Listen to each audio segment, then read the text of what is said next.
Bueno, familia, un gusto poder estar con ustedes y como siempre, pues, y ya lo decía Patricia, siempre esperamos, ¿no? Que cada miércoles esa porción que Dios tiene para nosotros, ¿no? Porque sabemos que Dios siempre quiere hablarnos, seguir edificando nuestra vida, seguir formándonos a través de su palabra, ¿no? Y bueno, el tema de hoy, como ya han visto la publicidad, la plaquita, todo, tiene como título, ¿no? La lógica de Dios. Y pues vamos a descubrir cuál es la lógica de Dios, ¿no? Pero ya diciéndoles que la lógica de Dios no es nuestra lógica, ¿sí? Como lo pensamos nosotros que tiene que actuar Dios, como nosotros queremos que Dios actúe, ¿sí? Pero existe la lógica de Dios y hoy vamos a tratar de entender esa lógica de cómo Dios actúa, ¿no? En cada situación que se nos presenta, ¿no? Nosotros sabemos que Dios obra de manera sobrenatural, ¿no? Donde nuestra lógica nunca va a comprender en sí, por eso que nosotros no vamos nunca a entender por completo cómo Dios obra. Hay muchas cosas que nosotros queremos y buscamos respuestas y queremos que Dios nos diga, pero Dios tiene diferentes maneras de responder y no precisamente como nosotros queremos, ¿sí? Entonces, lo que sí tenemos que tener claro es que aunque no entendamos cómo obra por completo Dios, ¿sí? Debemos entender que siempre lo que quiere hacer Dios es desafiar nuestra fe, ¿sí? Y también llevarnos a un crecimiento mayor como sus hijos. Eso es lo que hay atrás de muchas de las circunstancias que hoy nos toca vivir. Yo no los conozco a todos y no sé ahora todo lo que están viviendo, ¿no? Y si me pongo a preguntar, no terminamos, pues nos quedaríamos aquí hasta no sé, ¿no? Para que cada uno cuente lo que está viviendo. Estoy segura que todos los que estamos aquí, quien les está hablando, hoy está viviendo una situación muy difícil, ¿sí? Y estoy aquí no por mis fuerzas, sino por las fuerzas del Señor que me lleva a hablar y que me dice y que me trata. Y no hay nada más hermoso que tener autoridad cuando tú estás viviendo algo y lo estás pasando y entonces Dios te da esa palabra de lo que tú estás viviendo con Dios y de lo que Dios está hablando, ¿no? Como siempre decimos, el que predica, el que da la palabra, primero Dios le da la palabra y primero es enseñanza para nosotros, ¿no? Entonces Dios, familia, es un Dios de milagros, ¿sí? Es un Dios que opera de manera sobrenatural, es un Dios que va más allá de nuestra lógica humana, ¿sí? Y es un Dios que también nos sorprende, ¿sí? Pero lo que más hace Dios y lo que más está interesado Dios en hacer es transformar nuestras vidas, transformar nuestros corazones. Ustedes habrán visto que al leer la palabra de Dios vemos muchos milagros, ¿verdad? Pues ¿cuántos milagros encontramos en la palabra de Dios? Muchísimos. Pero atrás de cada milagro hay mucha enseñanza, porque no es en sí el milagro, es lo que sucede en el corazón de las personas que están involucradas en ese milagro, ¿sí? Y eso es lo que hoy quiero que meditemos, reflexionemos, porque vamos a ver un milagro que hace el Señor. Pero yo quiero decirte, y quiero decirles a todos que no pongamos nuestros ojos en sí en el milagro, sino en el fondo de eso que es lo que Dios está tratando en la vida de las personas que involucran ese milagro, ¿sí? Entonces vamos a leer, ¿no? Perdón, la palabra de Dios. Vamos a ir a Lucas 9, ¿sí? Vamos a ir a Lucas 9 y vamos a leer del 10 al 17. Y este pues es un milagro muy conocido, seguro que lo has escuchado muchas veces, la multiplicación de los panes y los peces, ¿no? Pues lo hemos escuchado si es que has estado en la iglesia desde muy chiquito, en el Kids, en todos lados lo escuchamos, ¿no? Pero bueno, hoy el Espíritu Santo nos hable y aún cosa nueva nos diga que quiere Él pues manifestarnos, ¿no? Entonces vamos a leer, dice, vueltos los apóstoles le contaron todo lo que había hecho y tomándolos se retiró aparte a un lugar desierto de la ciudad llamada Betsaida. Cuando la gente lo supo, le siguió y les recibió y le hablaba del reino de Dios y sanaba a los que necesitaban ser curados. Pero el día comenzaba a declinar y acercándose los 12 le dijeron, despide a la gente. Los 12, ¿quiénes eran? Sus discípulos, ¿no? Le estaban diciendo a Jesús que ya se hacía de noche, ¿no? Y que ya pues despidiera a la gente, ¿no? Para que vayan a las aldeas y campos de alrededor y se alojen y encuentren alimentos, porque aquí estamos en lugar desierto. Él les dijo, dadles vosotros de comer. Y dijeron ellos, no tenemos más que 5 panes y 2 peces, a no ser que vayamos nosotros a comprar alimentos para toda esta multitud, y eran como 5,000 hombres. Entonces dijo a sus discípulos, hacedles sentar en grupos de 50 en 50, así lo hicieron, haciéndolos sentar a todos. Y tomando los 5 panes y los 2 pescados, levantó los ojos al cielo, los bendijo y los partió y dio a sus discípulos para que los pusiesen delante de la gente. Y comieran todos y se saciaran, y recogieron lo que les sobró, 12 cestas de pedazos, ¿no? Y vamos a ver, perdón, acá tengo a alguien que me quería acompañar también en la prédica.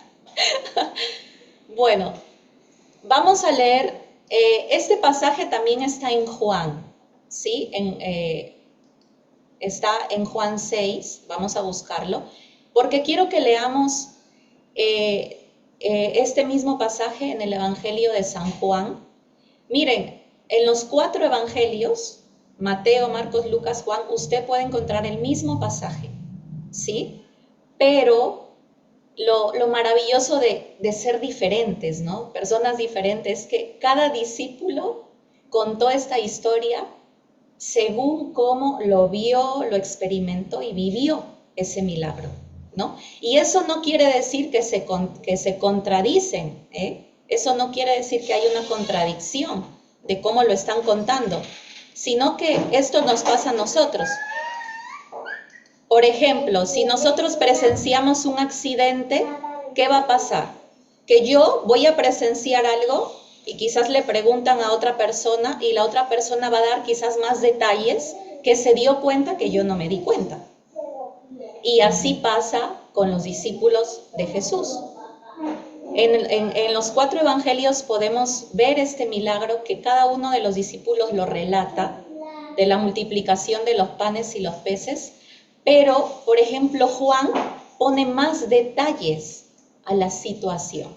Por eso vamos a leerlo para poder entender un poco más lo que está pasando, ¿no? A ver un ratito.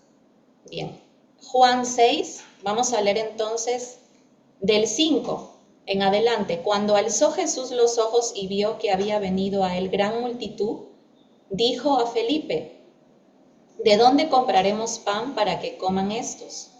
Pero esto decía para probarle, porque él sabía lo que había de hacer. Felipe le respondió, 200 denarios de pan no bastarían para que cada uno de ellos tomase un poco. Uno de sus discípulos, Andrés, hermano de Simón Pedro, le dijo, aquí está un muchacho que tiene 5 panes de cebada y 2 pececillos. ¿Mas qué es esto para tantos? Entonces Jesús dijo, haced recostar a la gente. Y había mucha hierba en el lugar, y se recostaron como en número de 5,000 varones. Y tomó Jesús aquellos panes, y habiendo dado gracias, los repartió entre los discípulos, y los discípulos entre los que estaban recostados. Asimismo de los peces cuanto querían. Y cuando se hubieran saciado, dijo a sus discípulos, recoged los pedazos que sobraron, para que no se pierda nada. Recogieron pues y llenaron 12 cestas de pedazos de los 5 panes de cebada que sobraron de lo que habían comido. Bien, entonces, aquí podemos ver más detalles, como le decías, del milagro, ¿no? Pero no nos centremos tanto en sí en el milagro, sino en lo que Jesús quería enseñar, en lo que Jesús quería enseñarle a la gente. Y no solo a la gente, sino más que nada a sus discípulos. Porque si nosotros nos damos cuenta, Jesús involucra a sus discípulos en el milagro. Como acabamos de leer, dice que Jesús le pregunta a Felipe, ¿no? Le pregunta, le dice, ¿cómo vamos a darle de comer? ¿De dónde compraremos pan para que coman estos? ¿No?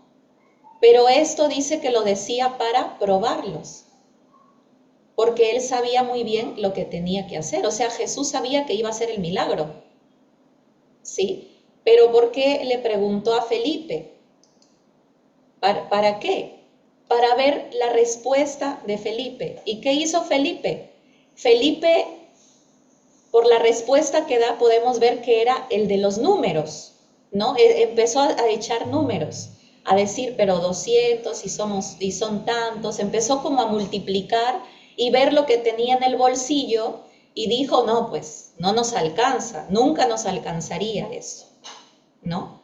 Y ahí entró, en la ecuación entró Andrés, que miró un poquito más allá y vio a un muchacho con esos panes y esos peces y le dijo a Jesús, bueno, aquí nada más hay esto, pero también Andrés dijo, esto no va a alcanzar para alimentar, ¿sí? Y después entonces Jesús toma eso, ese poquito de panes y esos peces y hace la multiplicación, ¿no? Hace el milagro, ¿no? Y es así, familia, como nosotros podemos darnos cuenta que para Dios no es nada hacer un milagro. Dios lo puede hacer, porque Dios lo que quiere hace. Él opera como nosotros pues no vamos a entender o nosotros muchas veces queremos o esperamos, ¿no? Por eso no está en nuestra lógica. Pero nosotros como discípulos somos los que somos tratados en ese proceso antes de ver el milagro. Yo no sé qué tú le estás pidiendo a Dios o qué le estamos pidiendo cada uno, en qué situación cada uno de nosotros nos encontramos. Pero Dios está más interesado en lo que va a pasar en tu corazón, en lo que vas a aprender tú, antes que en darte el milagro, antes que en darte la respuesta. Por eso es que Jesús involucró a sus discípulos.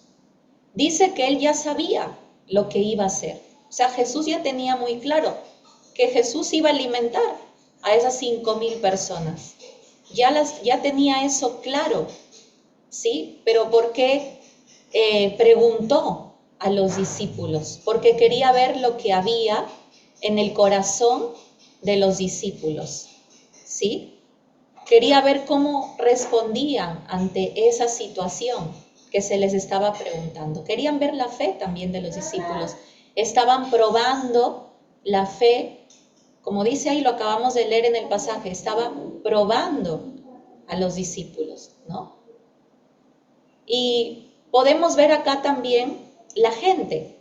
¿Cuál era la multitud? La multitud estaba esperando que ser alimentados, ¿sí?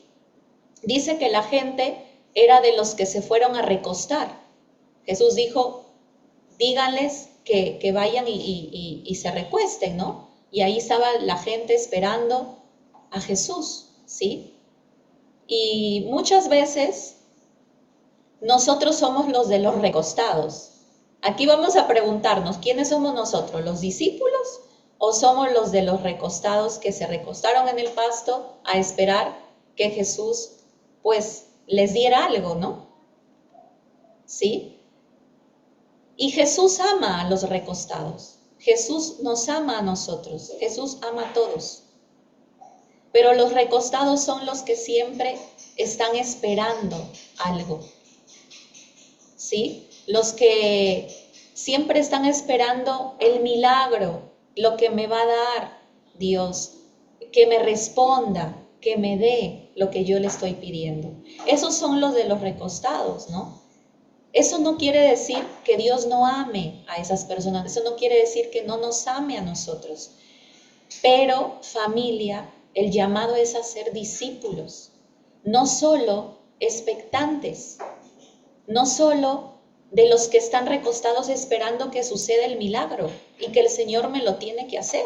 Es que el Señor Todopoderoso me lo tiene que dar. Y a veces pensamos que Dios es como el de la lámpara mágica, que si yo le pido, Él me lo va a dar y me lo va a dar y me lo va a dar y como yo quiero que me dé, ¿no? Y no funciona así, porque ahí no hay fe, ¿sí? Lo que hay más es lo que yo creo que yo tengo que recibir, ¿no? Entonces, nosotros tenemos que pensar bien, ¿qué queremos ser? ¿De los que siempre están ahí para recibir, recostados? Ojo que Dios no nos descalifica, Dios nos ama igual y Dios tiene misericordia, porque ¿qué hizo Jesús con la gente que estaba esperando el alimento? ¿No les dio de comer? No, sí, les dio de comer. Sabían que tenía una necesidad la gente, porque Jesús tiene misericordia y compasión de los perdidos. Tiene misericordia, compasión tuvo de esa gente que estaba hambrienta y les dio el alimento. ¿Sí? Y así es Dios con nosotros. Dios nos ama y en su misericordia Dios nos va a dar, nos va a bendecir, nos va a ayudar, nos va a extender su mano para levantarnos. Pero no nos quedemos solo en eso. No nos quedemos solo en el estar como esa gente que se recostó para esperar que le dieran la comida. Nosotros sabemos que esos 5,000 comieron, se saciaron y se fueron. ¿Quiénes se quedaron con Jesús? Los discípulos. Y es ahí donde Jesús trata a los discípulos, ¿sí? Y nosotros estamos llamados a ser discípulos. También tenemos necesidad, claro, los discípulos también tenían necesidad, seguro que también tenían hambre, les rugía la panza, porque tenían muchas horas de caminar con el maestro, acompañándolo, ¿sí? Así que también estaba con la pancita que les rugía del hambre. Pero los discípulos tenían una necesidad mayor que la comida física, era el crecimiento espiritual. Y en eso se basó la enseñanza de Jesús con este milagro. Jesús les estaba enseñando a los discípulos. Jesús los estaba preparando para que cuando el maestro no estuviera, ¿quiénes tenían que hacer los milagros? Los discípulos. ¿Quiénes iban a alimentar luego a una multitud? Los discípulos. Por eso los involucró en el milagro. Los estaba preparando, les estaba probando, sí, pero les estaba enseñando y los estaba llevando a un nivel superior de fe, ¿sí? A un escalón más de la vida espiritual con Dios, porque ellos luego iban a extender el reino de Dios. Y aquí hay algo que quizás suene, no sé si suene feo, pero con los recostados no se extiende el reino de Dios, se extiende con los discípulos, ¿no? Con los que reciben solamente no se va a extender el reino de Dios, sino con los que toman el desafío de convertirse en discípulos y de dejarse tratar, porque quienes más fueron tratados, quienes más fueron formados fueron los discípulos. ¿Cuántas veces el Señor les llamó la atención, les jaló la orejita, les dijo, incrédulos, ¿hasta cuándo estaré con ustedes? Y parece que suena feo, parece que Jesús era quizás, no sé, a veces podemos pensar que era gruñón, colérico, les llamaba la atención, pero los estaba formando, familia, formando, y los discípulos tenían que pasar situaciones para crecer espiritualmente, para que luego ellos extendieran el reino de Dios, ¿sí?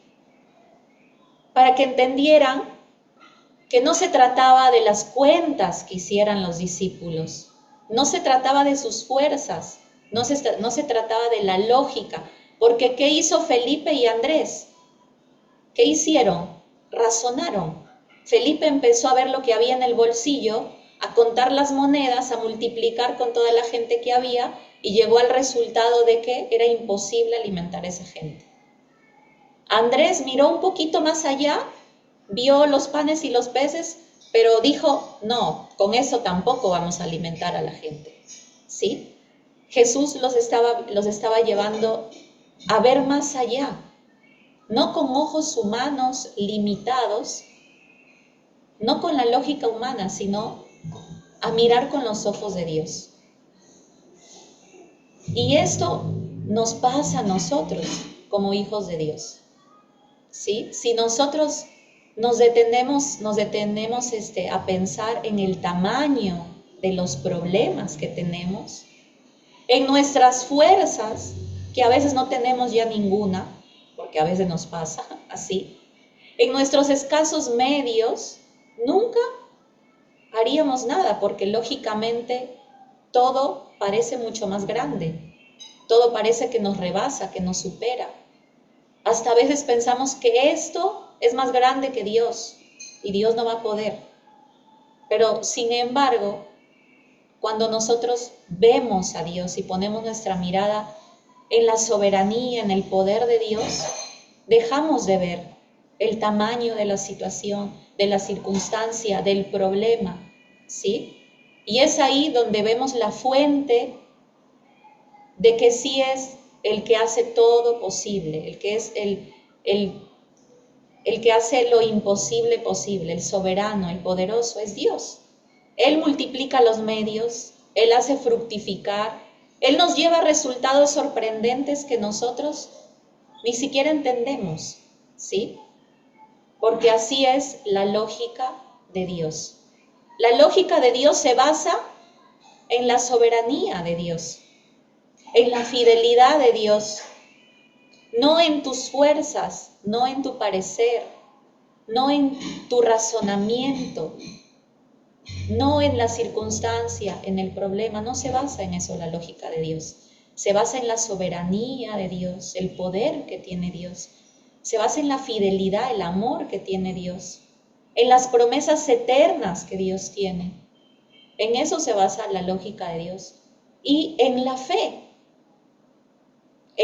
que nosotros tenemos, y que si nosotros nos anclamos en esa fe, como dice la palabra, así sea nuestra fe como un granito de mostaza, esa fe puede mover montañas, porque no es de nosotros, es de Dios, lo que Dios puede hacer, no lo que nosotros podemos hacer, ¿sí?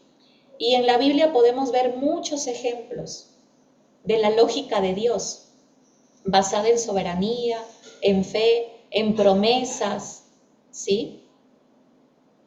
En todo lo que nosotros podemos ver que está escrito, dice la palabra, ¿no? Yo les voy a nombrar algunos ejemplos, ¿sí? Donde vemos la lógica de Dios, que no tiene que ver con nuestra lógica.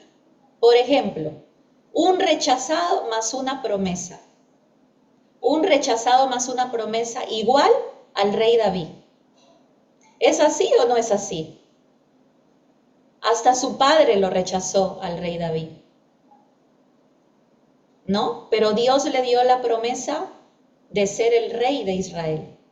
Y eso se cumplió, porque Dios vio el corazón de David, ¿no? No tiene lógica, pero así es Dios, ¿no? Otro milagro que podemos ver en la Biblia, ¿no? Y vemos la lógica de Dios ahí, donde no hay oportunidad, cero oportunidad más fe, una pequeña fe, igual a un milagro. La mujer con el flujo de sangre, ¿conocen esa historia? La mujer que tocó el manto de Jesús, lo rozó, pero ella creyó que tan solo rozando el manto iba a ser sana. Esa mujer que tenía cero oportunidades porque se había gastado toda la plata, había ido a todos los médicos, había ido buscando respuesta y solución por todos lados y nunca la había conseguido, decidió creer que tan solo rozando el manto de Jesús iba a ser sana. Y ahí vemos la lógica de Dios, cómo actúa Dios con ese poquito esa poquita fe de esa mujer, ¿sí? Dios hizo un milagro extraordinario por la fe de esa mujer, ¿sí? Y podemos ver así muchos ejemplos en la palabra de Dios. La vida de Job, ¿no? Podemos ver pérdida, más pérdida, más pérdida en la vida de Job, ¿no? Más conocimiento de Dios igual a victoria. Porque Job perdió mucho. Usted después lo puede leer en Job 42, ¿no? Puede ver la vida de Job y podemos ver que él perdió todo. Perdió casa, perdió animal, perdió hijos, perdió salud, ¿no? ¿Cuántas cosas no perdió Job? Pero al final, ¿qué dijo Job? De oídas te había oído, mas ahora te conozco. ¡Wow! Esa fue la conclusión de todo lo que vivió Job, ¿no? Y Job no era un pecador, no era que él se buscó perder todo porque hizo algo malo, no. Job era un hombre temeroso de Dios, obediente, que tenía comunión con Dios, pero sin embargo le vino todo eso, perdió y cada vez perdía más, pero después Dios lo recompensó, le restituyó, le dio más de lo que perdió. Pero Job no fue el mismo. Él pasó todo eso y realmente conoció a Dios. Por eso él dice, de oídas te había oído. O sea que él pensó que ya conocía a Dios. Y después de todas esas pruebas, se dio cuenta que no había conocido a Dios, que recién lo había conocido por pasar esas pruebas. Así que familia, no siempre se entiende, no siempre se explica lo que vivimos, ¿sí? Lo que Dios permite en nuestra vida, pero Dios siempre nos transforma, ¿sí? Dios siempre hace cosas maravillosas en nuestro corazón. El verdadero milagro sucede en tu corazón, no en lo que recibes, sino el verdadero milagro sucede en tu corazón. Ese corazón que cuando pasan las pruebas, las circunstancias, ya no es el mismo, porque Dios hizo cosas nuevas en tu corazón. Te transformó, te llevó a un conocimiento mayor de su presencia, te llevó a una fe más grande, ¿sí? Porque con cada prueba, con cada situación que nosotros vivimos, Dios nos desafía a crecer espiritualmente, ¿sí? Dios no razona como nosotros, Dios no calcula como nosotros. Jesús no estaba calculando como lo hizo Felipe, como lo hizo Andrés. Por eso la lógica de Dios es muy diferente a la nuestra. Jesús no elige como nosotros, no actúa como nosotros, no piensa como nosotros, ¿sí? Su lógica, vuelvo a decir, está en el amor que nos tiene. Y en ese amor que nos tiene están sus promesas, está su fidelidad. Y lo que tiene que prevalecer es la voluntad de Dios, porque Él sabe lo que es bueno, lo que es mejor, lo que es perfecto para nosotros, aunque no lo entendamos, pero es así. Dios sabe lo que es mejor para nosotros, ¿no? ¿Cuántas veces decimos, ¿por qué así, Señor? ¿Por qué a mí? ¿O por qué haces así, Señor? No logro entenderlo. Y a veces no vamos a tener respuesta en sí, ¿no? Porque a Dios no es que hay que entenderlo, sino que hay que amar y aceptar lo que viene de Dios y anclarnos a que Dios no deja de ser Dios. Dios nunca perdió el control, ¿sí? Anclarnos en que Dios es soberano, está por encima de todo, aún de lo que nos pasa, Dios está en control y tiene un propósito mayor, aunque no lo veamos en este momento, aunque no lo entendamos, ¿sí? Seguro que la gente que vio la multiplicación de los panes y los peces, hasta los mismos discípulos no entendieron cómo pudo suceder que de 5 panes y 2 peces se pudiera alimentar a más de 5,000 personas y encima sobrara 12 cestas. Una locura, pero así es Dios. Él hace como quiere, ¿no? Y nosotros no lo vamos a poder entender. Pero sí lo que podemos hacer, familia, es creer. Decide creer por más lo que hoy estés viviendo, por más que aún no veas las promesas cumplidas, decide creer. Ánclate en la fe, ánclate en las promesas de Dios, en la esencia que es Dios, que es amor, y tiene lo mejor para cada uno de nosotros, ¿sí? Tenemos que tener algo muy seguro, y es que Él es bueno. Como escuchamos la bondad de Dios, esa canción tan hermosa, ¿no? Que nos recuerda eso, que Dios nunca deja de ser bueno. Nunca deja de actuar, nunca deja de mostrarnos su fidelidad. Bien. Así que, familia, para terminar, el desafío es creer y anclarnos a las promesas de Dios, anclarnos a nuestro Dios en el que creemos, en el que no hay variación, en el que no hay cambio, porque Dios nunca deja de ser, no cambia de parecer, ¿sí? En ese Dios que nos ama y va a permanecer fiel para siempre, ¿sí? El desafío también es dejarnos tratar. A veces queremos que el dolor ya pase, que la prueba ya se termine, que ya, Señor, esto no lo soporto más, o no lo quiero en mi vida, o no, ¿por qué tengo que pasar esto? ¿Por qué estas cosas? Pero eso nos enseña, eso nos transforma y nos prepara para un propósito mayor que Dios tiene, ¿sí? A que se dé el milagro, claro que sí, porque Dios es milagroso, Dios puede hacer muchas cosas, ¿no? Pero no solo busques el milagro, no solo busques lo que Dios te puede dar, sino lo que Dios en sí quiere hacer en tu vida, tratar tu corazón, ¿sí? Transformarte. Seamos discípulos, familia. Quizás, no sé si hay alguien que está aquí por primera vez.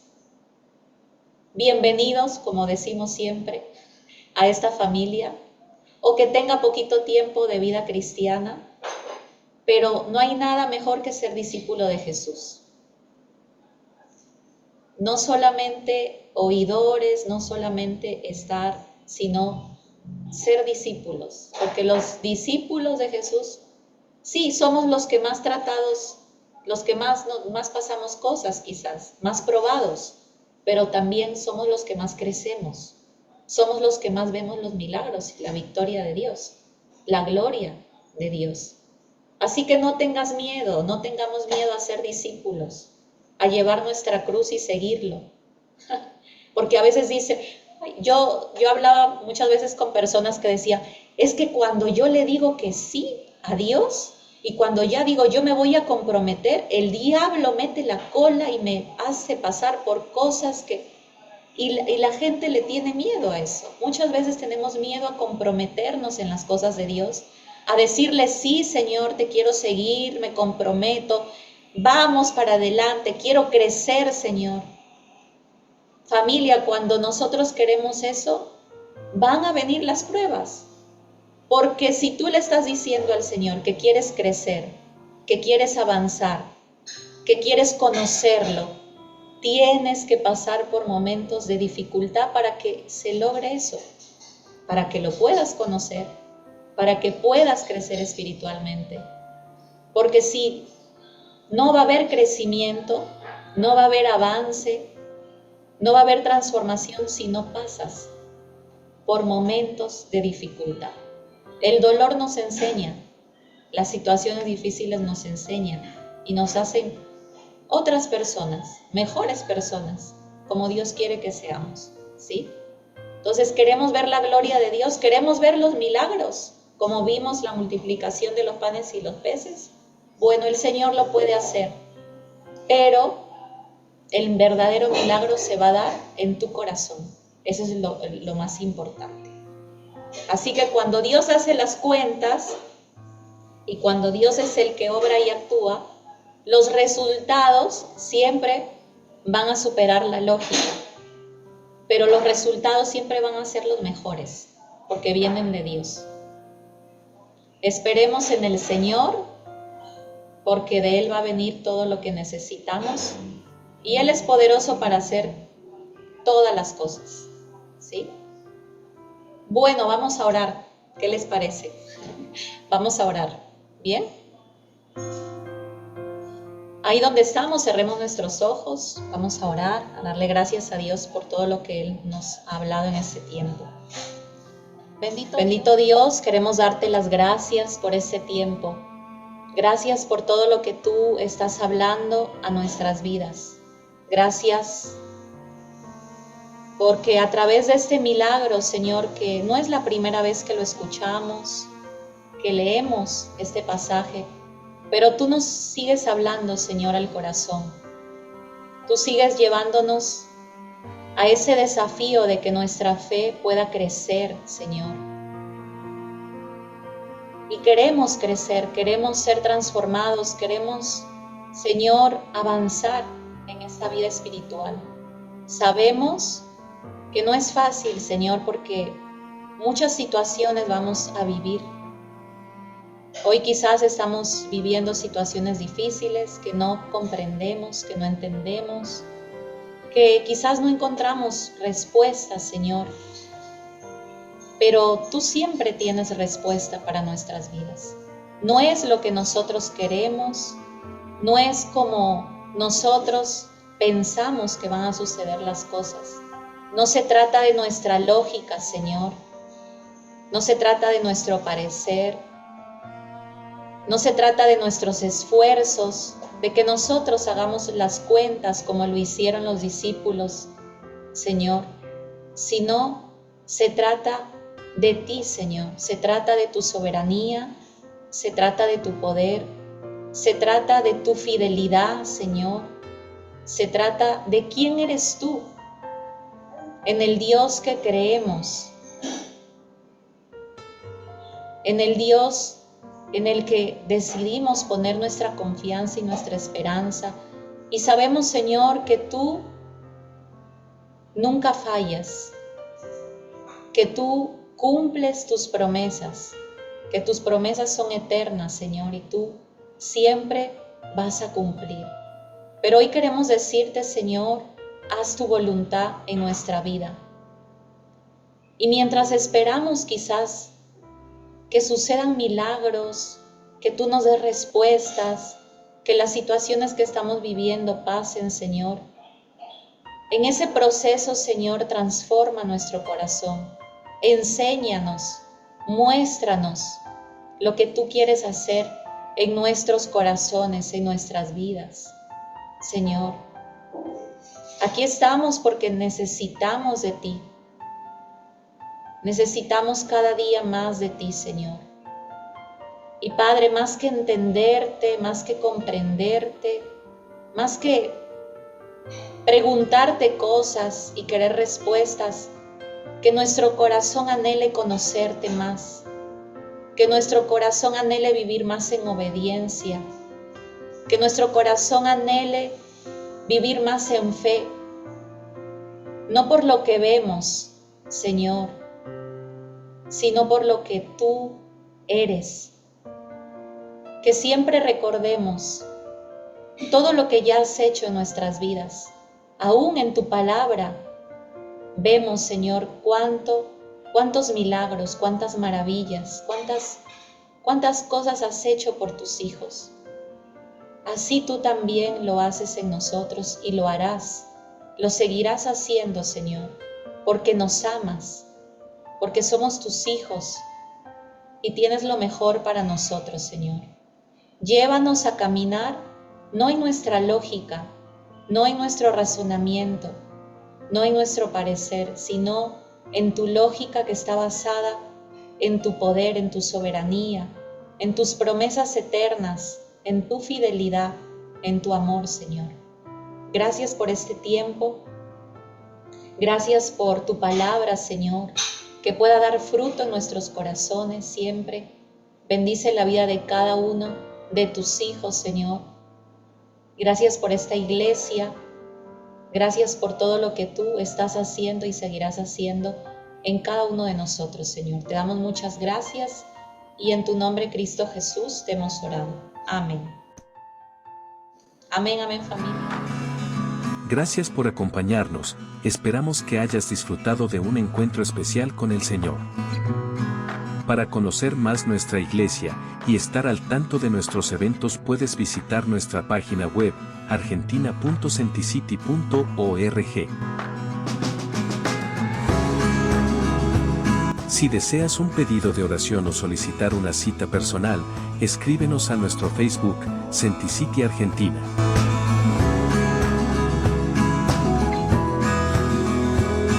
Nos encontramos en una próxima reunión.